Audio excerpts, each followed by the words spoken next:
مصر میں ایک نیک دل شہزادہ حکومت کرتا تھا۔ وہ تھا شہزادہ، مگر نہ تو اس میں شاہوں والا غرور تھا اور نہ ہی وہ جاہ و جلال۔ وہ عام انسانوں کی طرح زندگی بسر کرتا، روکھی سوکھی روٹی کھاتا، بیشتر وقت اپنی رعایا کی خدمت اور خدا کی یاد میں بسر کرتا۔ اس کی نیک چلنے کا پوری ریاست میں چرچا تھا۔ اسے یہ خصوصیات اپنے رحم دل باپ سے وراثت میں ملی تھیں۔ ایک دن شہزادہ معمول کے مطابق رعایا کے مسائل سننے کے بعد جنگل میں دنیا سے بے نیاز خدا کی یاد میں محو تھا کہ ایک غریب لکڑہارا اپنے گدھے کو ساتھ لیے ہوئے لکڑیاں کاٹ رہا ہے اور اس سے باتیں بھی کیے جا رہا ہے، حالانکہ اسے معلوم تھا کہ نہ تو گدھا اس کی باتیں سن رہا ہے اور نہ ہی سمجھ رہا ہے، اور پھر زاروں قطار رونے لگا۔ شہزادہ یہ دیکھ کر بہت حیران ہوا کہ لکڑہارا روزانہ لکڑیاں کاٹتا، گدھے سے چند باتیں کرتا اور پھر پھوٹ پھوٹ کے رونے لگتا۔ چند روز یہی معاملہ چلتا رہا۔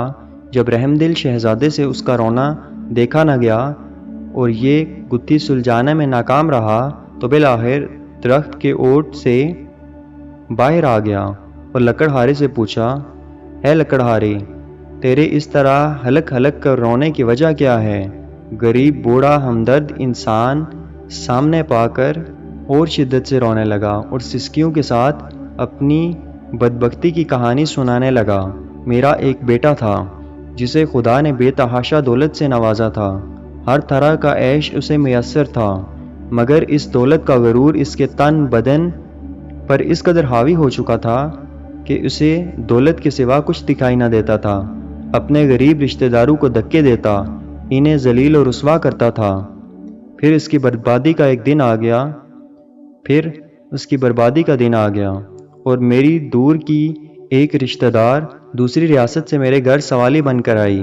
یہ سوچ کر مشکل میں اپنے ہی کام آتے ہیں۔ وہ بہت غریب تھی، اس کی بیٹی کی شادی قریب تھی مگر کوئی انتظام نہ ہو پایا تھا۔ اسے کچھ رقم کی ضرورت تھی۔ وہ اللہ کی نیک بندی تھی، بیشتر وقت عبادت میں گزارتی تھی، مگر میرا بیٹا دولت کے نشے میں اندھا ہو چکا تھا۔ اس عورت کو دھکے مار کر گھر سے نکال دیا۔ یہی وہ وقت تھا جب ہماری بربادی شروع ہوئی۔ اسی رات سرخ آندھی چلی، بجلی کڑکی اور تیز بارش ہوئی۔ میں اور میرا بیٹا اپنے نرم بستر پر میٹھی نیند سو رہے تھے اور وہ عورت پوری رات ہمارے دروازے سے لگی روتی رہی۔ شدید طوفان اور رات کے گھنے اندھیرے میں دوسری ریاست واپس جانا اس کے لیے ممکن نہ تھا، اور وہ ضعیف عورت پوری رات اس طوفان کا مقابلہ کرتی رہی اور میرے بیٹے کو رحم نہ آیا۔ صبح جب میری آنکھ کھلی تو مجھ پر قیامت ٹوٹ پڑی۔ میرا بیٹا گدھے کی صورت اختیار کر چکا تھا۔ گھر کا سارا سامان آسمانی بجلی گرنے سے جل کر خاک ہو چکا تھا۔ سب کچھ برباد ہو گیا تھا۔ اس سب میں میرا قصور یہ ہے کہ میں اپنے بیٹے کو غرور اور تکبر کرنے سے نہ روک سکا۔ برائی کی طرف بڑھتا گیا، کوئی قدم نہ روکا، اور اب یہ عالم ہے کہ میں جنگل سے لکڑیاں کاٹتا ہوں اور اپنے ہی بیٹے پر لاد کر بیچنے لے جاتا ہوں، اور اسی سے ہم باپ بیٹے کا گزارا چلتا ہے۔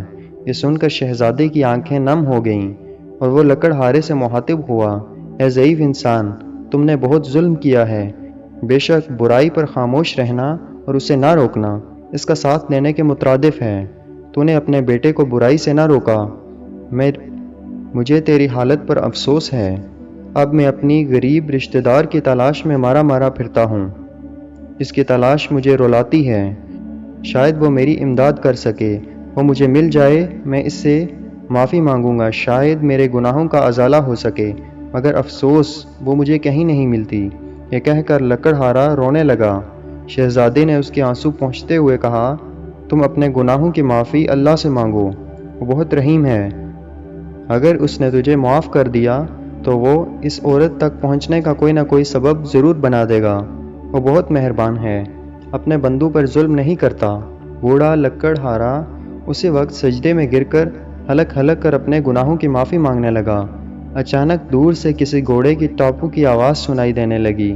ایک خوبصورت شہزادی سفید رنگ کے حسین گھوڑے پر سوار تھی۔